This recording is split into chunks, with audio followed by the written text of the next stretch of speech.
Perfecto. Bueno, primero que nada, muy buenas tardes. Mi nombre es Miguel Ángel Palacio Gray y muchas gracias, Uri, por la introducción y la invitación.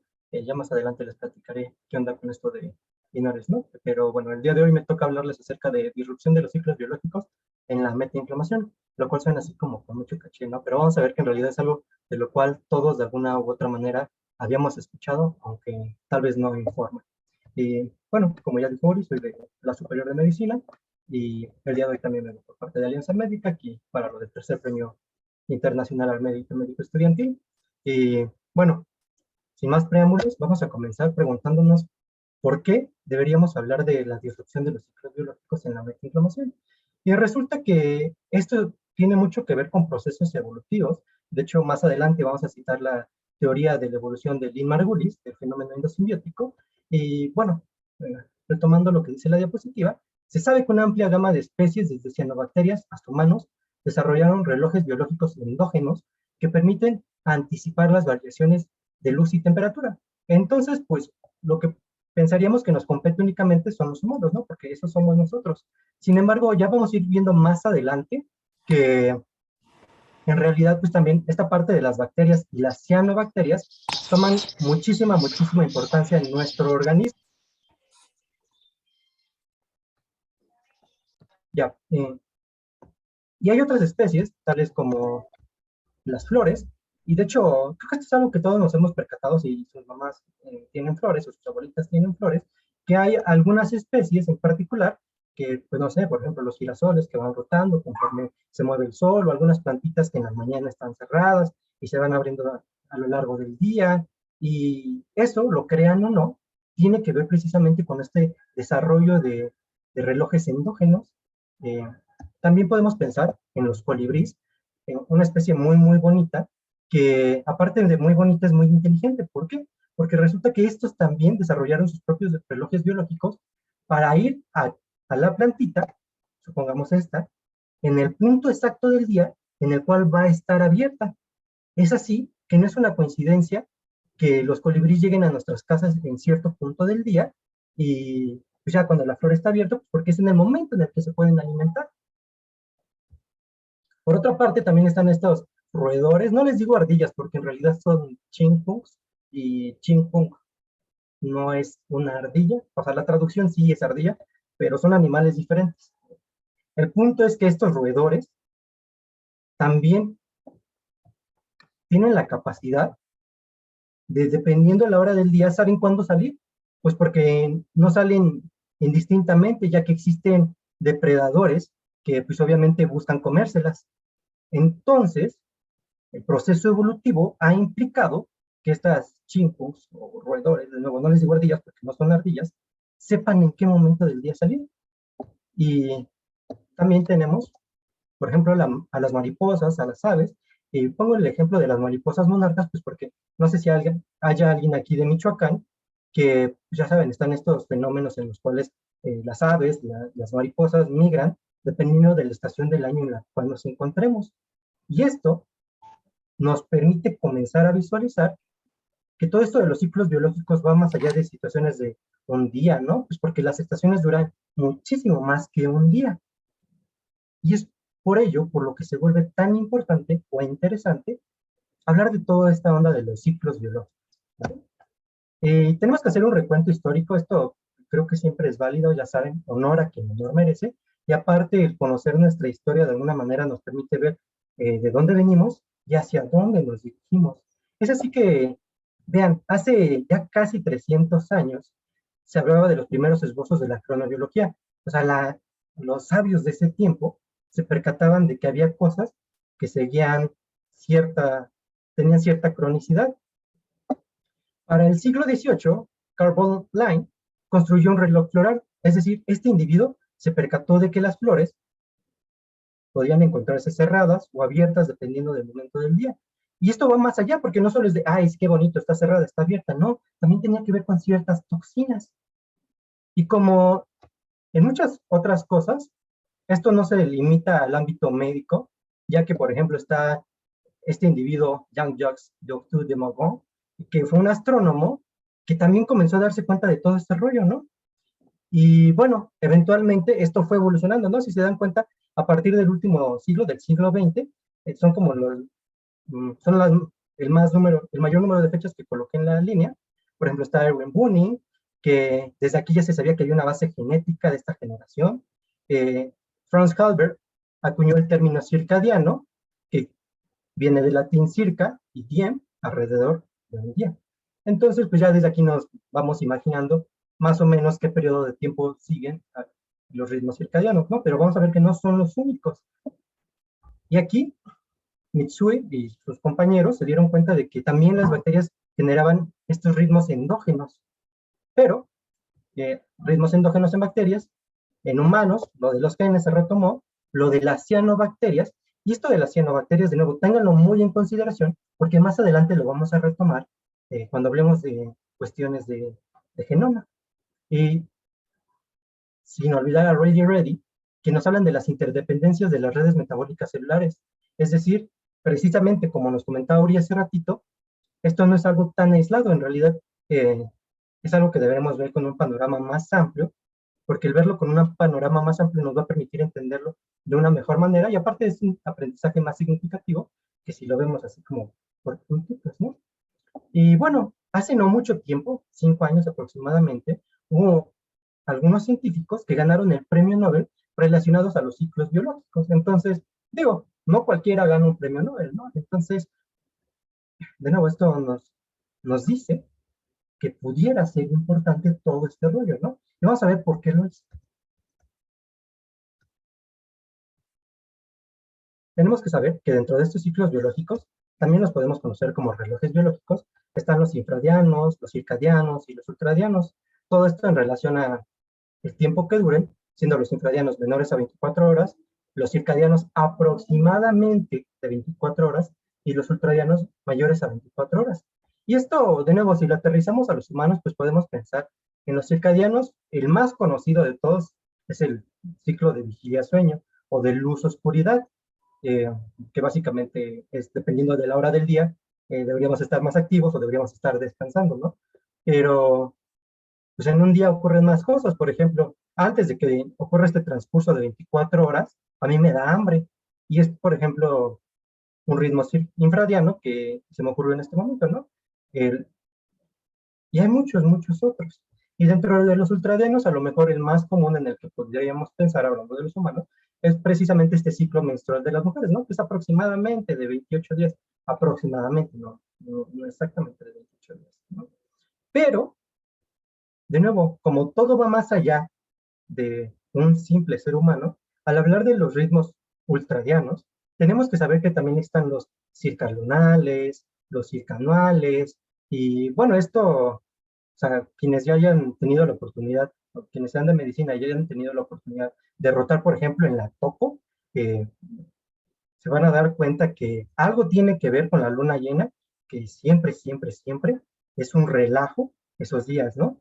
Eh, y también con las situaciones de las estaciones del año, ¿no?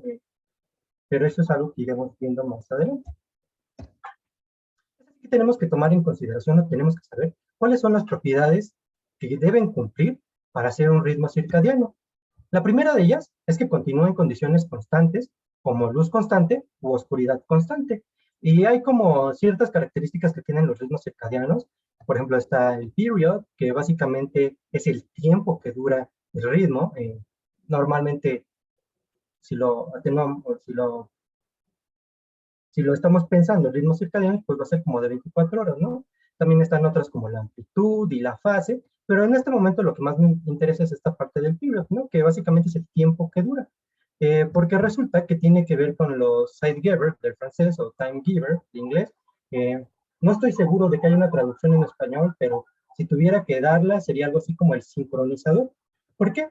Pues porque este Time Giver es aquel que, de cierta manera, implica o va como guiando a estos ciclos circadianos para saber qué tiempo tienen que durar, porque de nuevo, son aproximadamente 24 horas, pero no siempre es 24 horas, 0 minutos, 0 segundos. Y aquí entra precisamente lo de la luz y la oscuridad. O sea, son los time givers más conocidos, la luz y la oscuridad. Precisamente por ello es por lo que el ciclo vigilia-sueño, es del cual se habla más.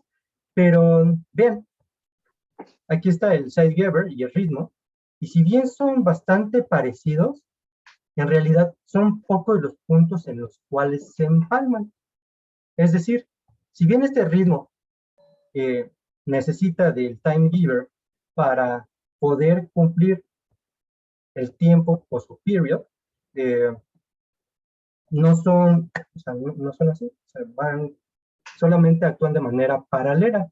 Pero de nuevo esto de la luz y la oscuridad son bastante importantes porque en caso de de no encontrarse presentes o de que haya algo que los esté alterando de manera importante, estos ritmos entran en periodos de tiempo libre y en lugar de que duren 24 horas, pudieran durar hasta 28. Entonces, pues dicen, ay, que es 4 horas, pero en realidad sí pudiera ser importante 4 horas, ¿no? Asimismo, la segunda característica es que tienen que tener la capacidad para resetearse o cambiar de fase. Es decir, cada cierto tiempo se tienen que estar reseteando. ¿Por qué? Pues porque no siempre van a ser de 24 horas. Y ya sé que suena muy repetitivo, pero es importante que sepan que no son necesariamente de 24 horas exactas.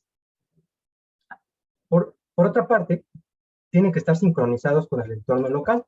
Aquí tampoco estoy seguro de que haya una traducción. Y aparte, yo creo que suena más bonito entenderlo en inglés, esto de there's some kind of entrainment to its environment, en lugar de hay un encarrilamiento al medio ambiente, como que suena más armónico, ¿no? Pero la traducción literal es encarrillamiento. Eh, encarrillamiento, precisamente esto de la luz y la oscuridad, que son los famosos sincronizadores.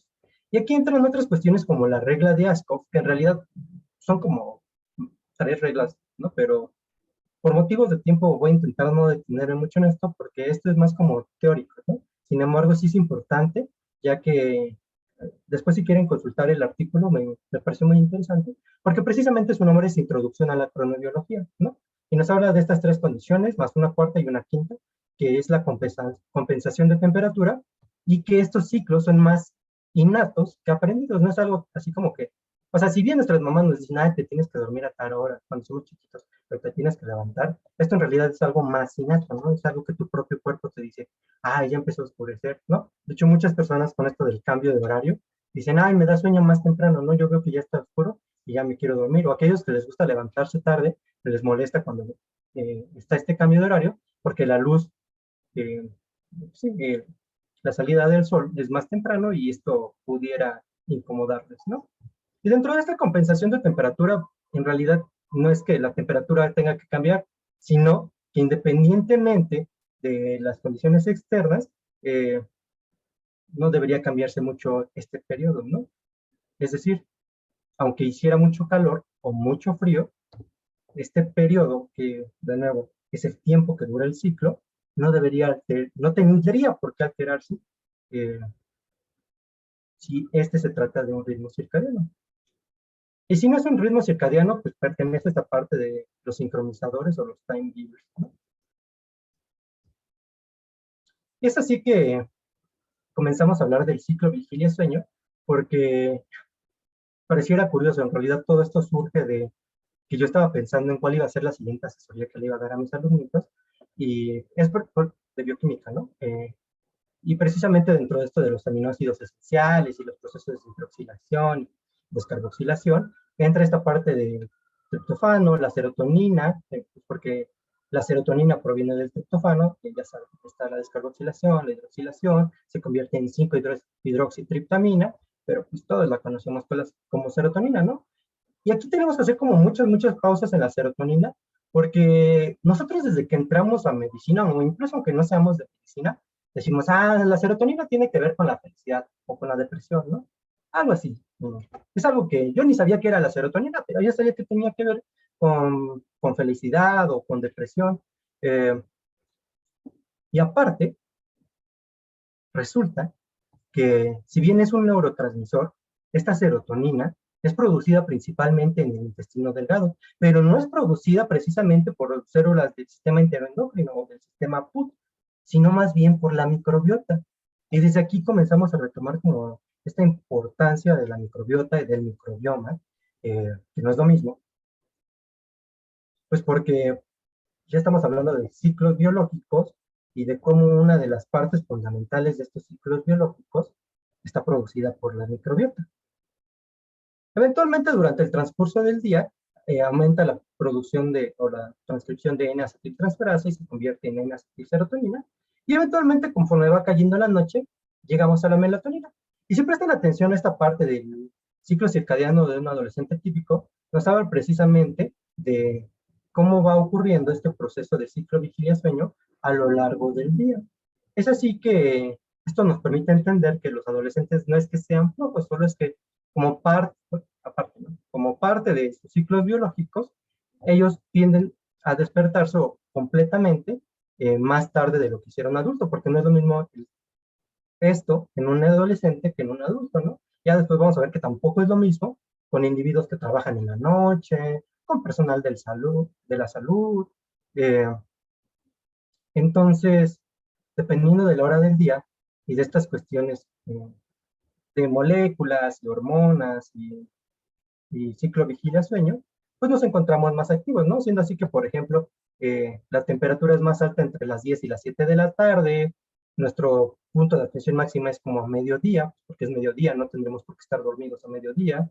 Eventualmente, pues se empieza a gastar nuestra energía, así como de, ok, ya pasó gran parte del día, ya poco a poco va disminuyendo tu atención, poco a poco van disminuyendo tus actividades, por ejemplo, del sistema nervioso autónomo. ¿Por qué? Pues porque en realidad no tendría por qué existir esta parte de una respuesta de lucha o huida por el sistema nervioso autónomo, ¿no?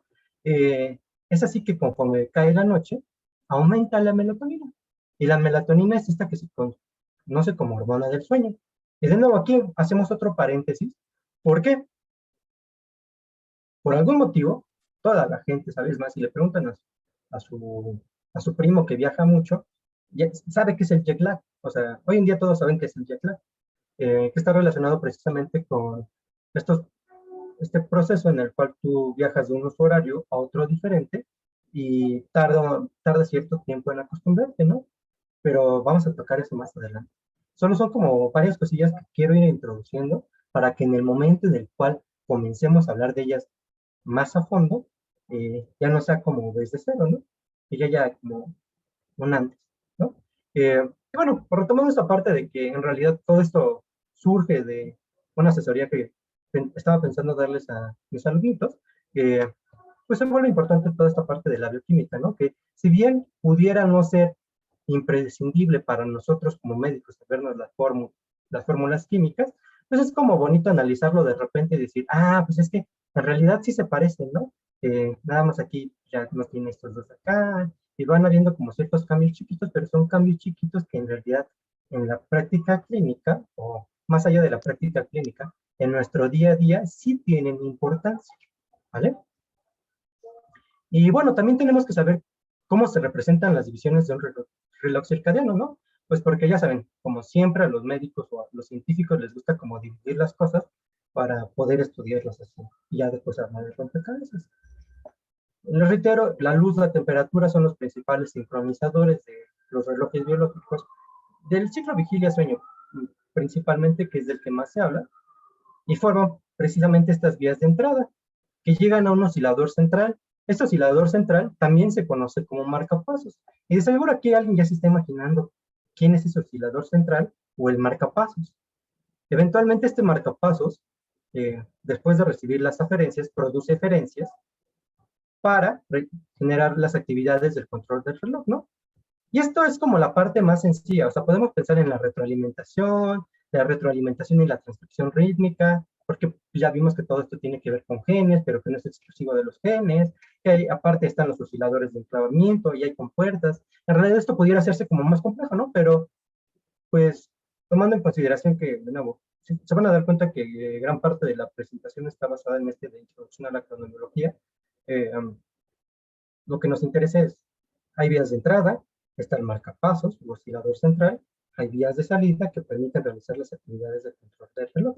Pero si nos ponemos un poquito más finos, podemos pensar, por ejemplo, en este esquema de Measure, en el cual nos hablan de las vías de entrada, de la luz, del ojo, de las células ganglionares intrínsecamente fotosensibles que viajan a través del tracto retinohipotalámico, para llegar a dónde, al sistema nervioso central, en donde se encuentra el oscilador maestro o el marcapasos. Y este marcapasos, pues en realidad, ¿quién es? Es a nivel de hipotálamo, el núcleo supraquiasmático, pues por eso es importante la neuroanatomía también, ¿no?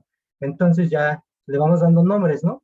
Las vías de entrada, la luz, estas neuronas ganglionares intrínsecamente fotosensibles que viajan a través del tracto retinohipotalámico, que llegan al sistema nervioso central, eh, más específicamente al hipotálamo, bueno, sí, al núcleo supraquiasmático, y eventualmente estas neuronas ganglionares intrínsecamente fotosensibles liberan ciertos neurotransmisores como el glutamato, que ya sabemos que es el neurotransmisor excitatorio por excelencia, también está el PACAP y el GABA. Entonces, al liberarse estos neurotransmisores, principalmente los excitatorios, se abren canales de calcio, pero aparte de que se abren los canales de calcio, y esto ya nos hace pensar en que o nos hace recordar en los receptores, por ejemplo, de glutamato o de PACAP, ¿no? Pero algo que no viene en el esquema y es muy importante es que también aumenta el AMP cíclico. Ya sabemos, si aumenta el AMP cíclico, se estimula la proteína A, y si se estimula la proteína A, fosforila residuos de serina trenina, que en este caso son precisamente, o están relacionados precisamente con la proteína de unión a los elementos de respuesta de AMP cíclico, ¿no? Esta proteína de unión de respuesta a elementos de AMP cíclico se fosforila, o el FRE se fosforila, y esto implica la expresión de ciertos genes, como el PER1 y el PER2, pero algo en lo cual también quiero hacer mucho énfasis, es en esta parte, en los relojes periféricos, porque normalmente todos dicen, ciclos biológicos son ritmos circadianos, y ritmos circadianos es el núcleo supraquiasmático, pero esto va mucho más allá de eso. También podemos hablar del corazón, de los pulmones, del estómago, y estómago ya saben que es hablar de bioquímica, indispensablemente. El estómago, el intestino delgado, las glándulas adrenales, de hecho, pues, está el eje, ¿no? Hipotálamo, glándula adrenal. Están los riñones, está el recto, o sea, en realidad, lo que quiero decirles es que los relojes biológicos no se limitan al sistema nervioso central. Y aquí no viene, pero también es muy importante, sobre todo hablando de la metainformación, el reloj biológico que existe en el tejido adiposo. En el tejido adiposo blanco principalmente, ¿no? Porque ya sabemos que está el blanco, está el pardo, hay como un montón de colores. Bueno, el blanco, el café, el rosa, también se habla de un azul, o sea, hay un montón. Pero vemos cómo de esto podemos pasar a algo que es un poco más complejo, pero más allá de complejo, pues podemos irle poniendo nombres, ¿no? Y creo que de eso se trata. O sea, como también irlo aterrizando a lo que hemos aprendido a lo largo de la carrera. Y así podemos pensar en la importancia de los ritmos circadianos en la salud.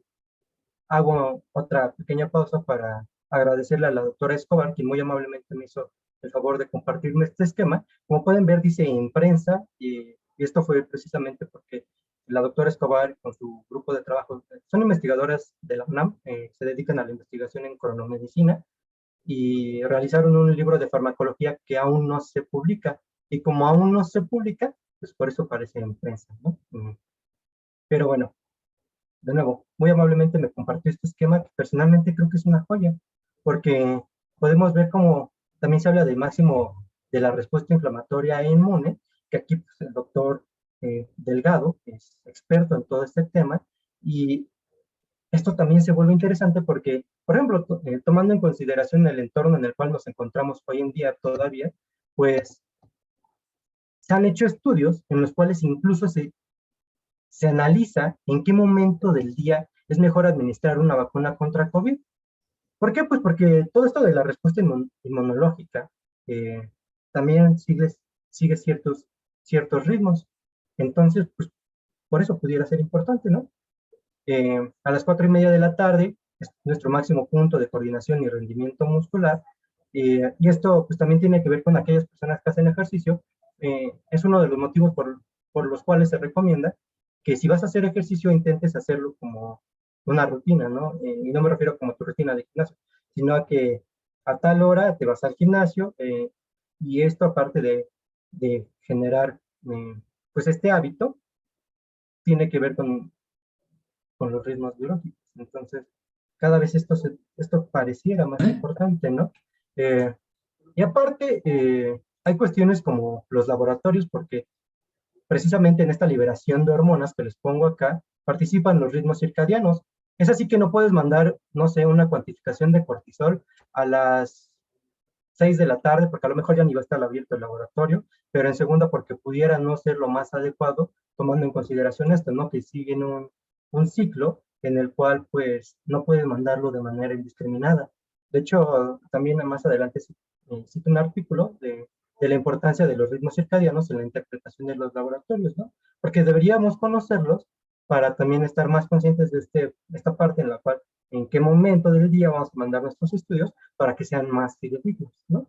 Hábitos alimentarios y digestión, y aquí tal vez más allá de los circadianos, pudiéramos pensar en los infradianos, pues porque esto no necesariamente eh, si, siguen ciclos de 24 horas, normalmente son más cortos, ahí también tiene mucho que ver todo esto del ayuno intermitente y demás, ¿no?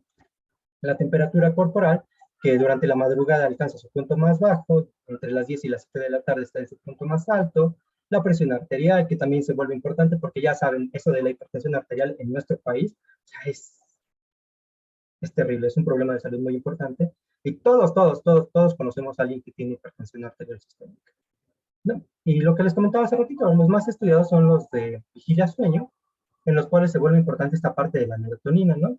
Y aquí también entra lo de las funciones digestivas, y esto más allá de que sea bueno o malo, o que empiecen a decir, ay, es que no tiene que comer frutas después de las 6 de la tarde. No, está más relacionado con el hecho de que tal vez lo más adecuado no sea comer y directamente irte a dormir en la noche, por cuestiones circadianas, ¿no?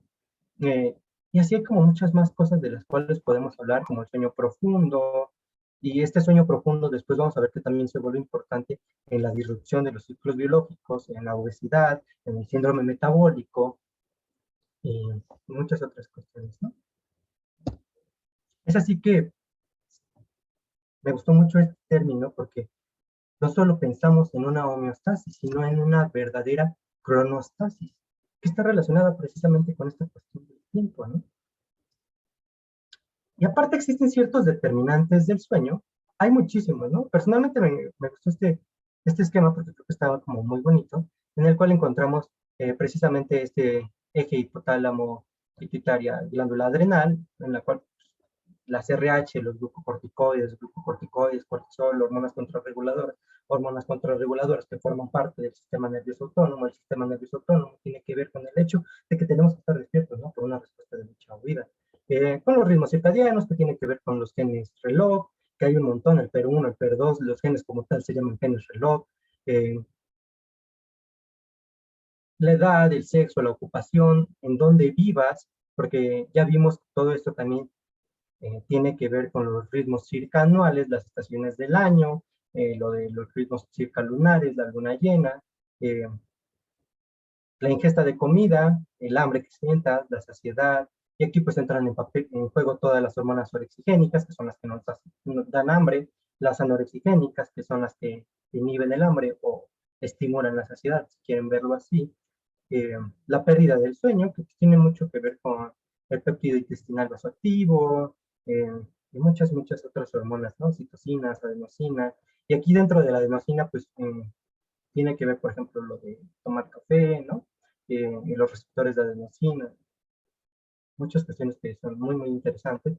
Las, las aferencias, más hormonas, y aquí algo que aquellos que están llevando, por ejemplo, ginecología, ya saben que el estrés tiene un papel muy importante, no solo en la fisiología, sino también en la fisiopatología, y más adelante vamos a ver cómo también en la disrupción de estos ciclos biológicos. Es así que este artículo nos habla de cómo, dependiendo de si la luz es natural o es eléctrica, se modifica el, el punto medio en el cual se está secretando la melatonina, en el cual empieza a disminuir esa secreción. Pero algo por lo cual escogí este esquema en particular es porque nos habla, uno, de la luz natural y dos, de una estación del año. Entonces, esto nos hace pensar que la desincronización puede ser interna o externa. Interna, podemos pensar, por ejemplo, en aquellos que trabajan de noche, trabajadores de la salud, por ejemplo, o aquellos que trabajan en las fábricas de noche, porque llega un punto en el cual también se llega a una desincronización interna. Eh, Como siempre, tengo que terminar hablando de diabetes o mencionando la diabetes. Créanme, está en todo. Eh, y de esta parte externa están los movimientos de rotación y traslación, en los cuales pues entra, por ejemplo, una vez más, lo del jet lag, viajar de un uso horario a otro diferente. No es lo mismo que me despierta a las 5 de la mañana y de repente viajo, por ejemplo, a España y llego a las 5:30 de la mañana. Entonces, pues porque allá son las 5:30 de la mañana, pero aquí son las 10:30, ¿no? Entonces, existe esta disrupción de los ciclos biológicos que eventualmente nuestro organismo es tan sabio que es capaz de, de restablecerlo, ¿no?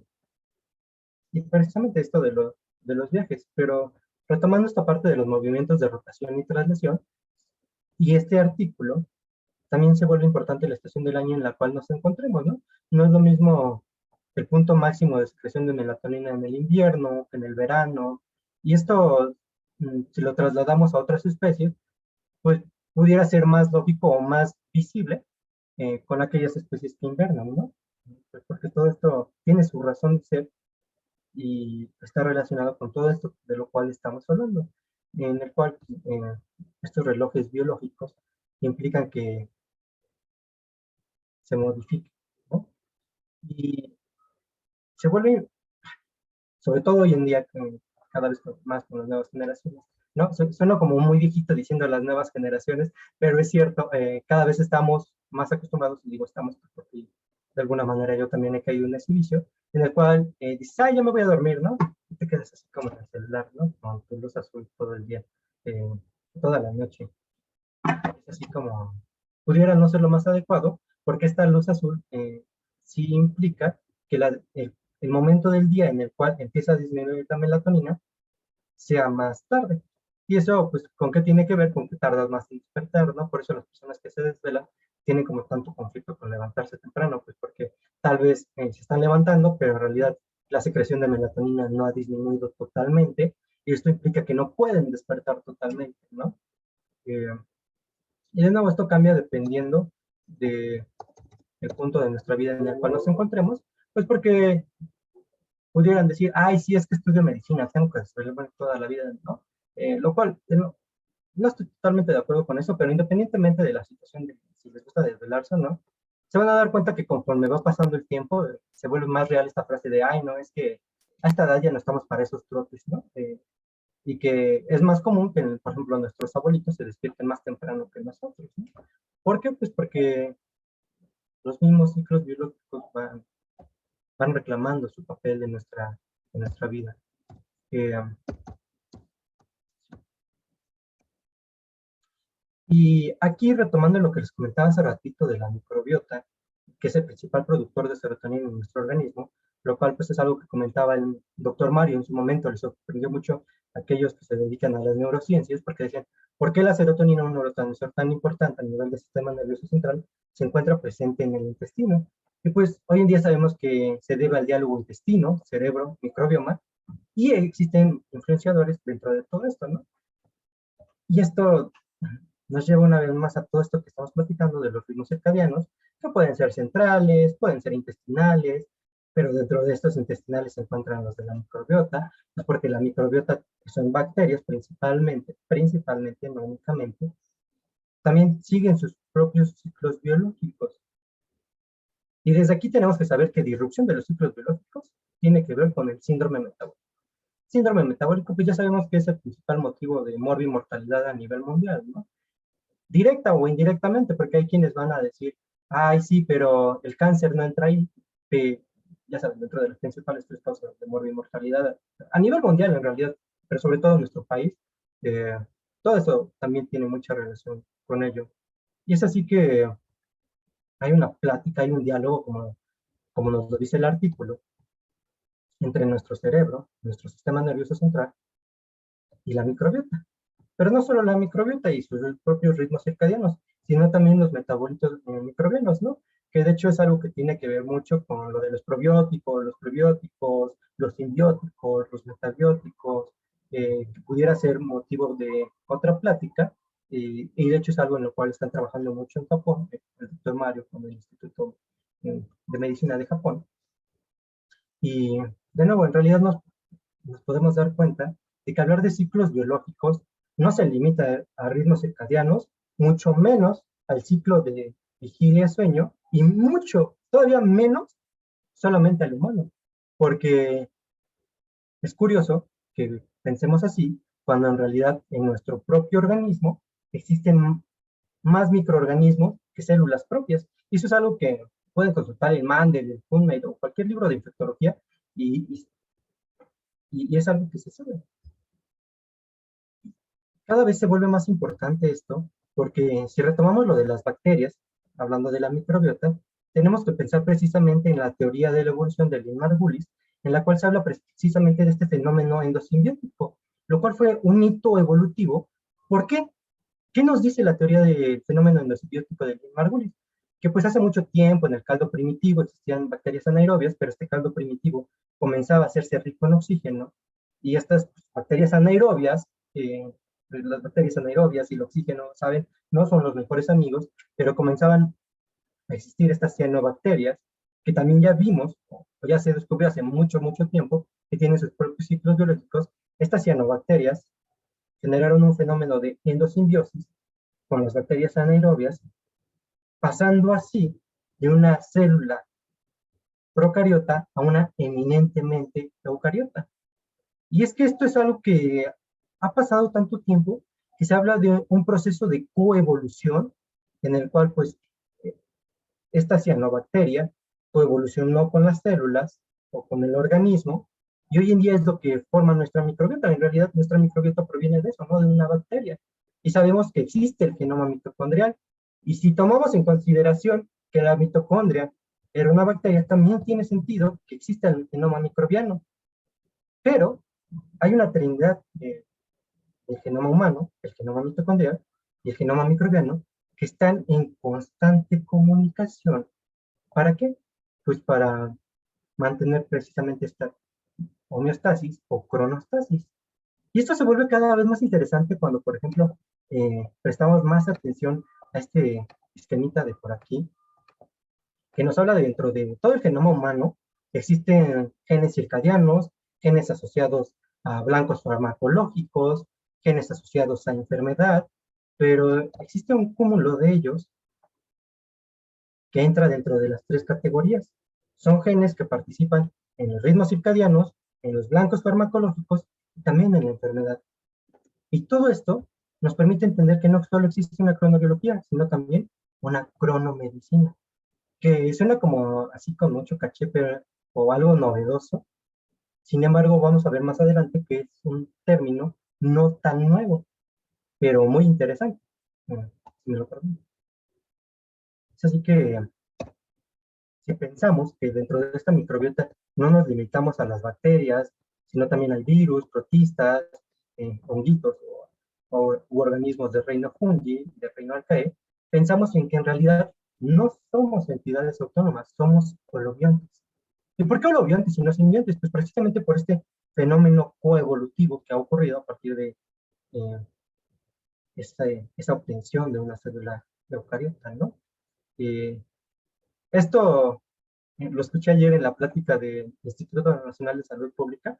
De hecho, aquellos que entraron se van a dar cuenta que en realidad, o sea, básicamente es la fusión de dos diapositivas que nos pasaron, pero creo que cuadra muy bien aquí para recordarnos que no todo se limita al ser humano, ¿no? En realidad, eso es como quedarse corto en muchos aspectos, ya que, de nuevo, somos holobiantes.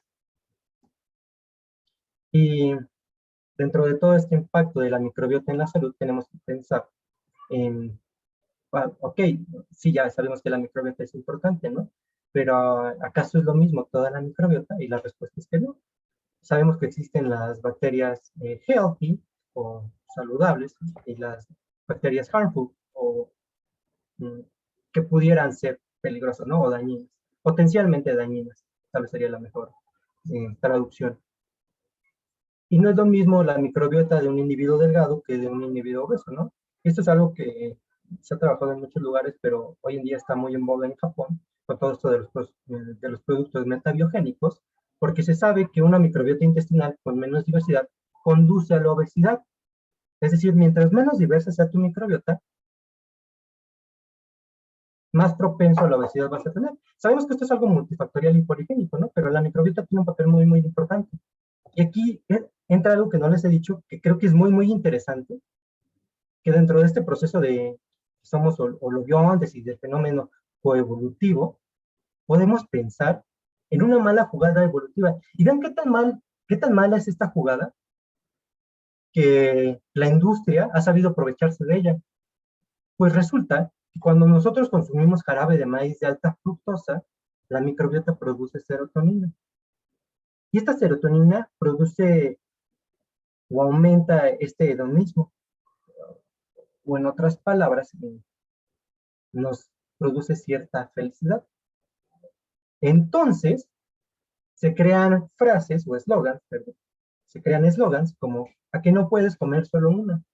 Y esto en realidad tiene su razón de ser, ya que cuando nosotros consumimos productos industrializados, que son en los cuales podemos encontrar en grandes cantidades jarabe de maíz de alta fructosa, esta mala jugada evolutiva implica que la microbiota produce serotonina. Pero yo produzco serotonina y pues, me siento bien. Aparte, eh, se sabe que la fructosa en comparación de la glucosa produce menor saciedad. Entonces, me siento feliz porque me estoy comiendo unas papitas. eh, Me lleno menos, si me lleno menos, como más.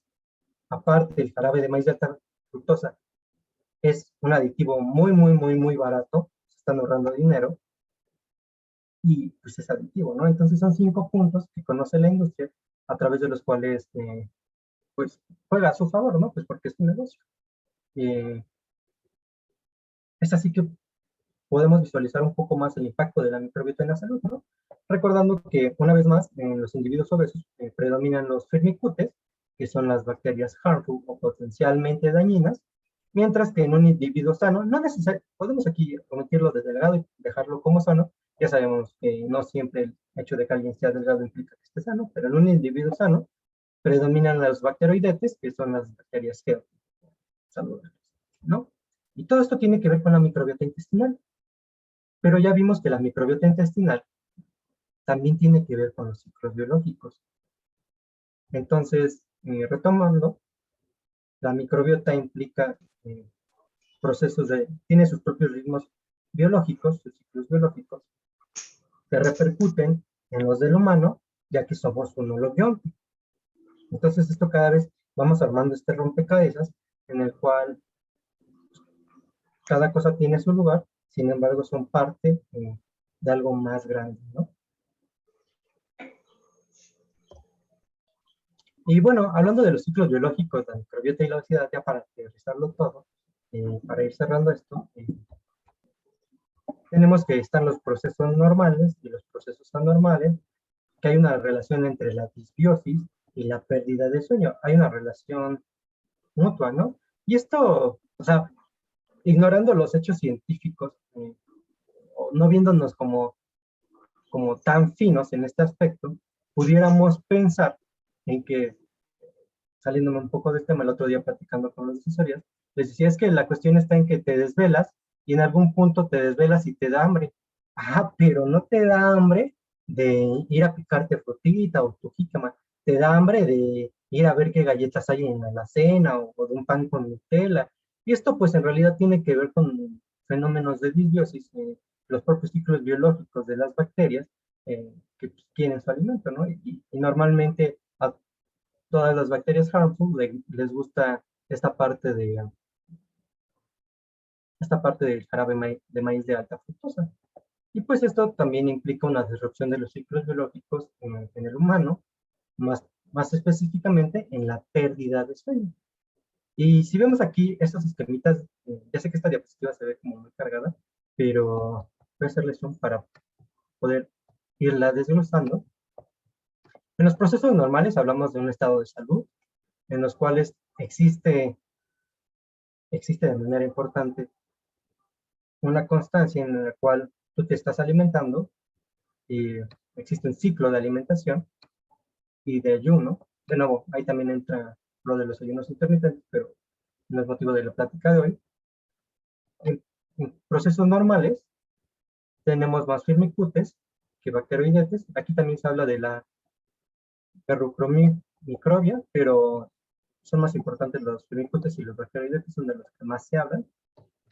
¿Por qué? Porque en los procesos anormales, en los cuales existe esta disrupción de los ciclos biológicos, existe un jet lag crónico, es decir, vives con sueño toda la vida, eh, te estás alimentando de manera hipercalórica, no estás haciendo ejercicio, se pierde esta cronicidad de alimentación y de tu ayuno. Esto implica que se mantengan los firmicutes elevados y los bacteroidetes de manera disminuida. Y si recordamos, pues esto de los bacteroidetes y los firmicutes se vuelve importante porque unos son potencialmente dañinos y otros son más saludables, ¿no? Es así que con todo esto podemos hablar de la susceptibilidad de infección, el uso de probióticos, los ácidos grasos de cadena corta, el comportamiento, que es lo que les comentaba, ¿no? Te desvelas y en algún punto te da hambre, pero no te da hambre de una frutita, te da hambre de, pues, son antojos, ¿no? Estos cravings. Te da hambre, pero más que hambre, es antojo, es gula. Y aparte, pues, ay, es que ya es noche, ¿cómo voy a hacer ejercicio, no?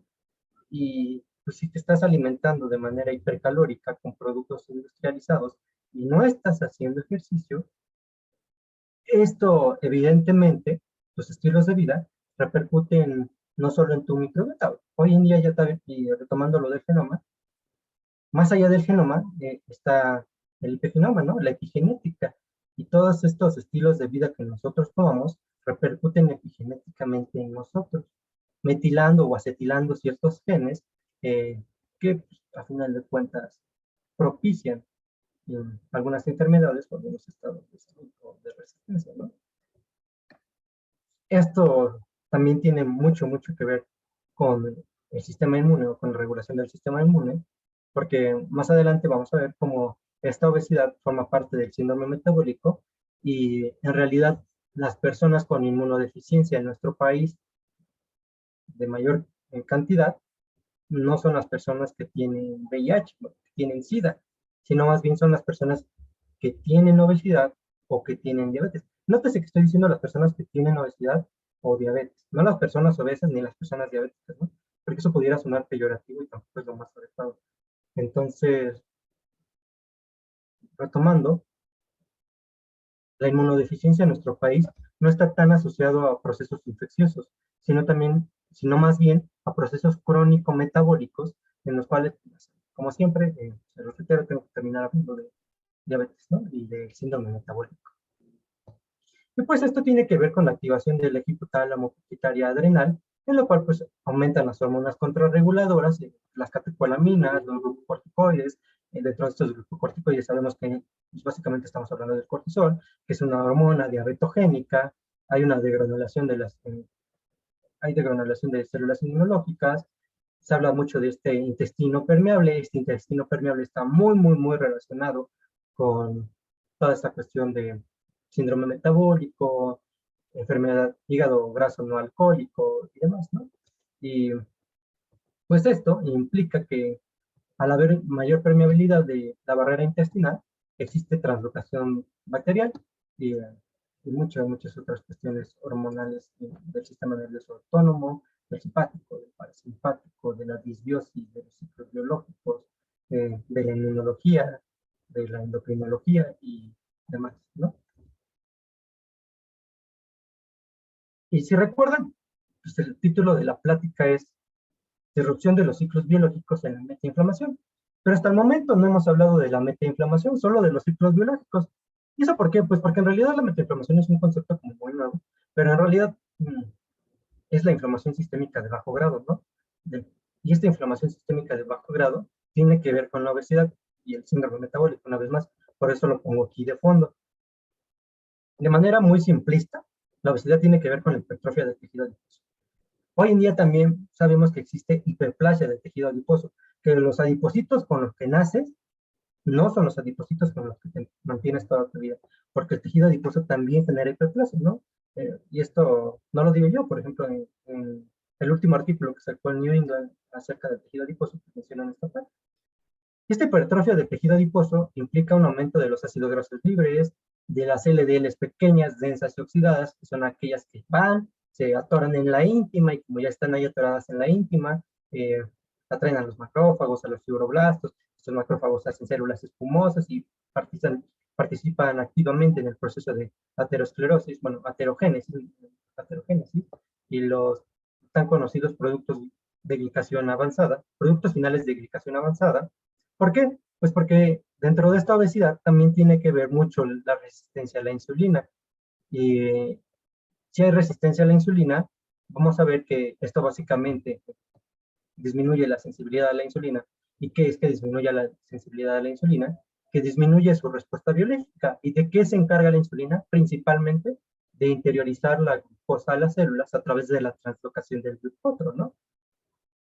Pero si disminuye la sensibilidad a la insulina y por ende su respuesta biológica, la glucosa no se interioriza a las células y se queda afuera de nuestras células, ¿no? ¿Y eso por qué es importante? Porque resulta que siempre se habla de la hemoglobina glicada. Por favor, Leninger se retuerce en su tumba cada vez que dice glucosilada. El término correcto es glicada. Es una modificación traduccional de las proteínas no enzimática, en la cual, pues, precisamente es una modificación post-traduccional de las proteínas. Normalmente se habla de la hemoglobina glicada, pero esto es solo una parte de todo el espectro de glicación que produce la glucosa, porque créanme que la glucosa no dice, yo voy a ir por ti, hemoglobina, y te voy a glicar a ti y específicamente a ti, y no me importan todas las demás proteínas. No, no es así. Todas las demás proteínas también son susceptibles a estos procesos de glicación, y estos procesos de glicación son en donde entran los productos finales de glicación avanzada. Por algún motivo tampoco he encontrado este término o las siglas, el acrónimo de este término en español, por eso se pone como ellos. Y todo esto implica un aumento de macrófagos proinflamatorios infiltrados.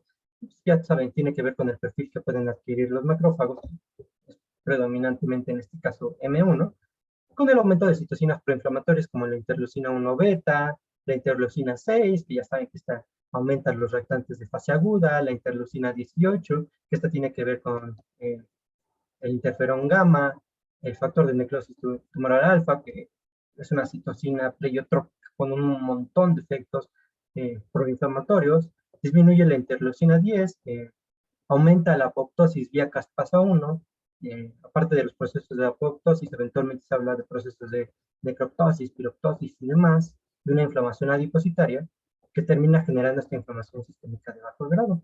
¿Por qué? Porque esta hipertrofia del tejido adiposo aumenta la leptina y disminuye la adiponectina, que son las famosas adiposinas, ¿no? Hay quienes por algún motivo las siguen llamando así. Y estas adiposinas o citocinas del tejido adiposo, pues al aumentarse la leptina y disminuir la adiponectina, básicamente promueven el efecto inflamatorio y disminuyen la sensibilidad a la insulina. Y al disminuir la sensibilidad a la insulina, obtenemos una resistencia a la insulina, que una vez más, básicamente es la disminución de la respuesta biológica que esta produce. ¿Y cómo se lleva a cabo esto? Pues aquí, por ejemplo, el doctor Saldívar podría explicarnos más qué anda con esto de los TLRs, los receptores de insulina, los receptores del factor de necrosis tumoral alfa, pero en este momento lo que me interesa que vean es cómo a través de diferentes vías, la del MID88, el JNK, se inhibe el sustrato de receptor a insulina, y pues básicamente al disminuir el sustrato de receptor a insulina o la actividad de este, se disminuye la respuesta de la insulina. Se disminuye la respuesta de la insulina, por ende, su efecto biológico. ¿Y por qué podría ser importante esta? Porque es la principal hormona que se encarga de regular todo el metabolismo de nuestro organismo. Nada más por eso.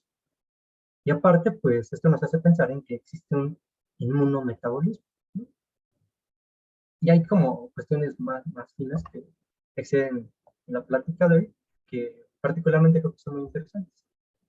Básicamente la diferencia entre la inflamación clásica y la metainflamación, que es esta inflamación sistémica de bajo grado, es que la inflamación sistémica de bajo grado, también conocida como metainflamación, es crónica en comparación de esta, eh, es sistémica y afecta principalmente a los tejidos insulino-dependientes, produciendo resistencia a la insulina, que eventualmente está relacionada con el síndrome metabólico, y predominan aquí los macrófagos, particularmente los M1, que están relacionados con la producción del factor de necrosis tumoral alfa, los linfocitos T, la interleucina C, la proteína C reactiva, que son reactantes de fase aguda, las especies reactivas de oxígeno, y aquí, a diferencia de la inflamación clásica, participan predominantemente los DAMPs, que son los productos moleculares asociados a daño. ¿Y cuál es la diferencia entre los productos moleculares asociados a daño y los productos moleculares asociados a patógeno? Pues precisamente es que unos están asociados a patógeno, a microorganismos ajenos a nosotros que a través de diferentes procesos pueden producir enfermedad, cada uno con su proceso patogénico, y los DAMPs pues están relacionados principalmente con daño a nuestras propias células, ¿no? De manera muy, muy burda. Eh, estos DAMPs pues, nos hacen pensar una vez más, por ejemplo, en las LDLs pequeñas densas y oxidadas, en los productos finales de glicación avanzada, en los productos de lipotoxicidad y muchas otras cosas relacionadas con la inmunología, ¿no? Aparte aquí se dice que, que la lesión tisular se encuentra ausente y, como les he estado comentando, se relaciona con el síndrome metabólico, ¿no? Con otras enfermedades. ¿Por qué no me clavo tanto en esta parte de la inflamación clásica y desglosarles esto? Porque es algo de lo cual se nos habla más que de esta segunda parte, ¿no? Y en realidad la inflamación clásica per se no es mala, es parte de los procesos fisiológicos que sirven a nuestro organismo en esta lucha por defendernos, ¿no? Entonces, todo esto nos hace pensar que existe una disrupción del inmunometabolismo.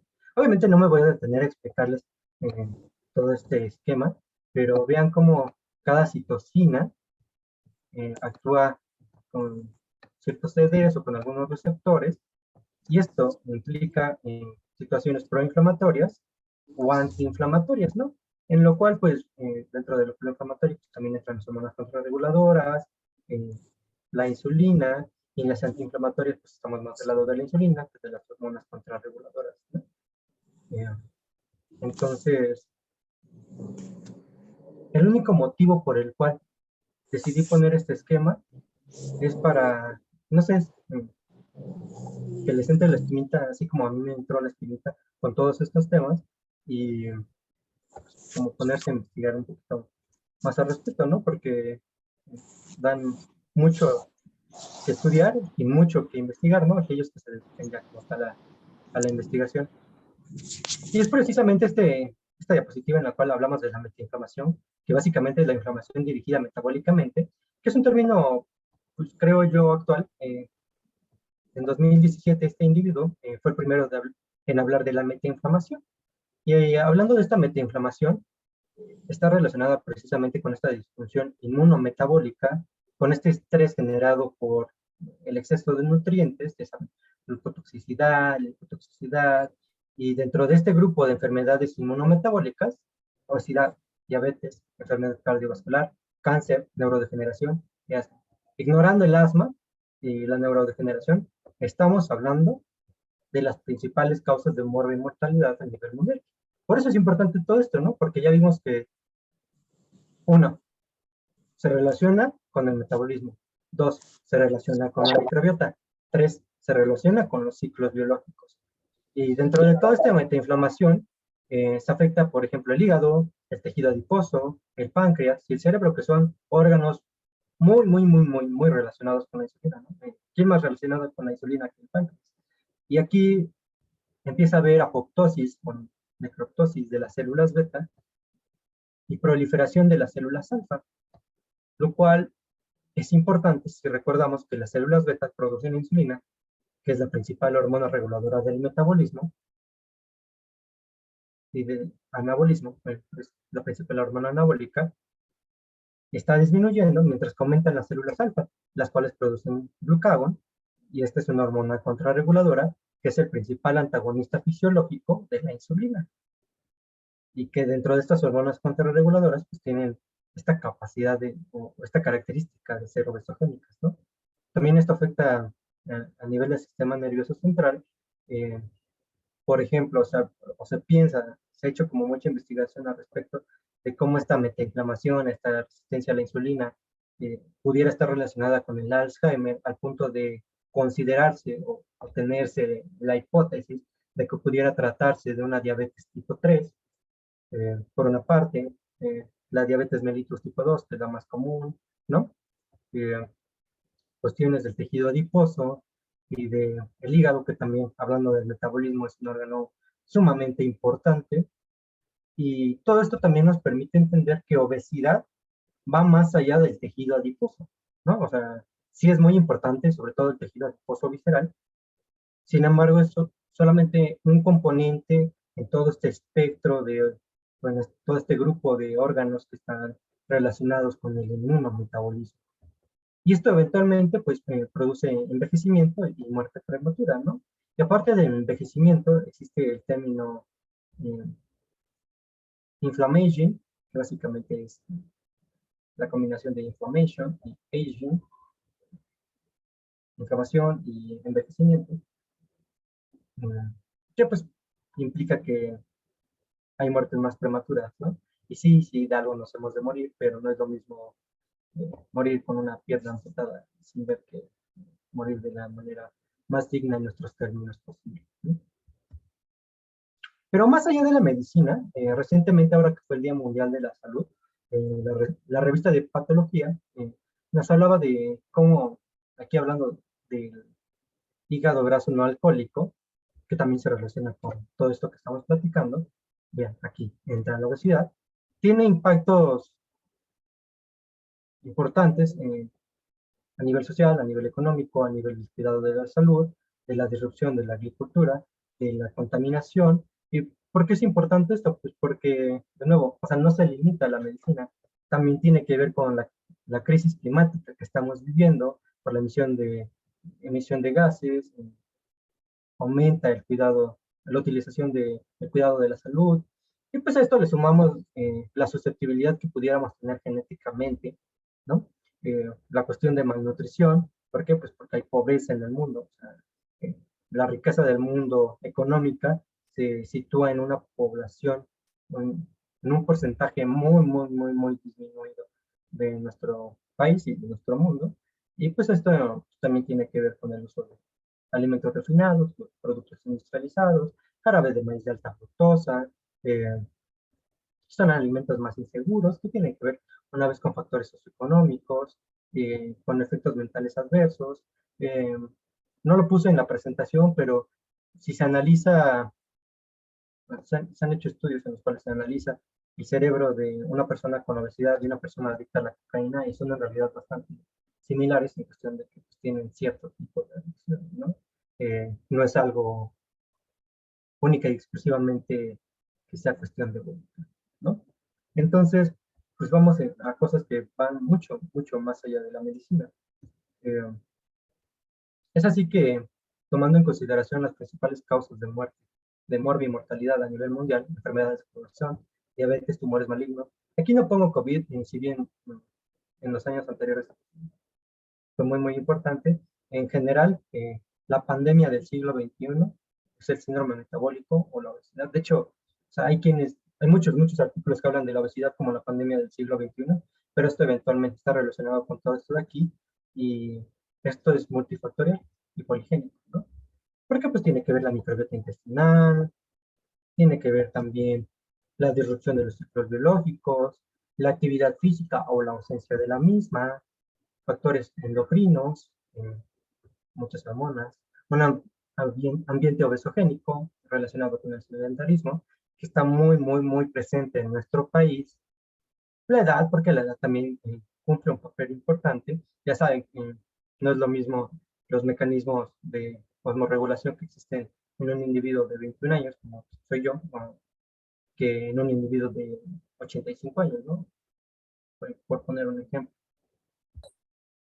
También tiene que ver la alimentación de manera muy importante, eh, el estrés, cortisol, más hormonas, muchos otros que no cabrían en esta diapositiva, los factores socioeconómicos, porque pues ya saben, resulta que el dinero sí pudiera ser importante en, al momento de hablar de oportunidades, y no solo de oportunidades laborales, sino también de oportunidades de cómo te puedas alimentar. El día de ayer, en la plática precisamente del Instituto Nacional de Salud Pública, nos mencionaban cómo en la Sierra Alta de Guerrero existe la población con un, un microbioma súper, súper diverso, el más diverso del país, se dice. Y si bien me sorprendió mucho lo que dijo el doctor, porque le preguntaron si eso implicaba que eran individuos más sanos. Y se sabe que una mayor diversidad de microbiota está relacionada íntimamente con una mejor salud.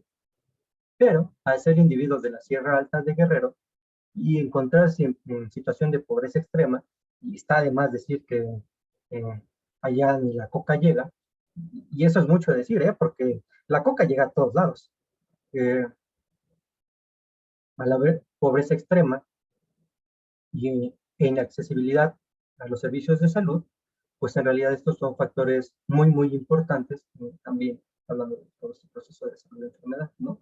Entonces no se limita tampoco a la microbiota, no se limita a los ciclos biológicos. Como podemos ver, hay muchos factores, en los cuales entran también los genéticos y los factores psicológicos.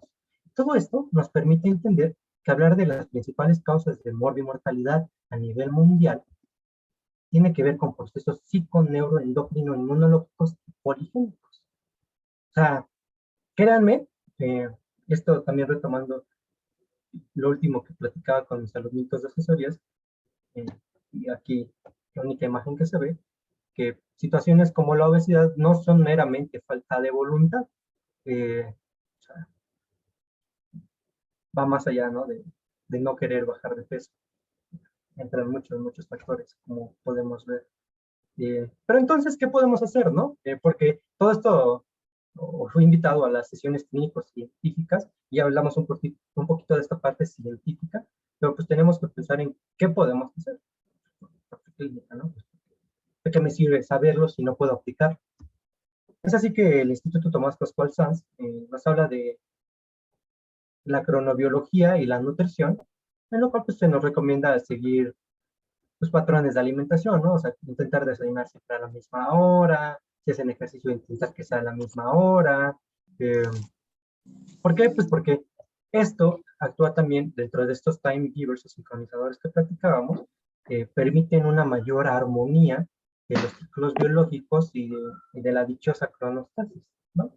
Eh, Igual, cuando se vayan a dormir, pues, evitar la luz azul, porque esta luz azul genera una disrupción de los ciclos biológicos y, y al haber una disrupción de los ciclos biológicos, pues, una, aumentan estos antojos por la noche, pero dos, también se ha descubierto que resulta que mientras menos duerme, menor número de hormonas norecigénicas, menor cantidad de hormonas norecigénicas y mayor de hormonas orexigénicas, es decir, tienes más hambre y, y tardas más en sentirte satisfecho, ¿no? Entonces comes más, esto ya vimos, tiene que ver con disbiosis, disbiosis tiene que ver con disrupción de los ciclos biológicos tienen que ver con salud, entonces pues lo más adecuado es que intentemos, pues sí, desayunar a cierta hora, dormirnos a cierta hora, evitar la luz azul, mm, dormir en la oscuridad total o lo más cercano a ello que nos sea posible, y algunas otras cuestiones que menciona aquí ahorita, ¿no? Y todo esto también decidí ponerlo no solo por la parte de las sesiones clínico-científicas, sino como líder nacional y fundador de Promesa, saludos a Ori y al equipo, pues, de promotores de una mejor salud, ¿no? Que pues, algo tenemos que hacer, ¿no? Eh, para, pues ya saben, la medicina preventiva siempre va a ser mucho más barata que la eminentemente reactiva. Y toda esta plática surge porque vean, este es el artículo más viejo que voy a citar, pero fue en el 2007 precisamente la doctora Escobar, que también comentaba hace ratito, que mencionaban en un artículo que una forma de lograr un mejor avance de la cronobiología médica será incluir un cambio en la enseñanza y formación de los futuros médicos, incluyendo los conceptos de ritmos biológicos y cronoterapia. Hace 15 años, o sea, y pues, no sé, por ejemplo, en los temarios de la mayor parte de las universidades, no voy a quemar a la mía, solo en general, en los temarios de la mayor parte de las universidades, en los planes de estudio, pues muy poco se habla de esto, ¿no? O sea, te dan fisiología en un semestre y pues está de más decir que no siempre da tiempo de ver todo lo que se debería de ver, mucho menos esta cuestión que, o sea, siendo sincero, ya vimos que ni siquiera es tan moderna, o sea, no estamos hablando de medicina del futuro, es medicina del presente que no se nos está enseñando, eh, y esto pudiera repercutir en nuestro ejercer, ¿no? Eventualmente. Es así que les hago la invitación y decido terminar la plática con esta frase de Octavio Paz, que nos dice que entre el día y la noche hay un territorio inexplorado. No es sol, ni es sombra, es tiempo. Muchas gracias por su atención. Les dejo mis datos de contacto y número de teléfono por si se les ofrece algo, o gustan que les comparta algún artículo. Y nada, como les digo a mis alumnitos, espero que esto, casi esta hora de plática haya sido de utilidad para ustedes. Y pues eso es todo, ¿no? Aquí está la bibliografía en Vancouver, y eso sería todo. Muchas gracias.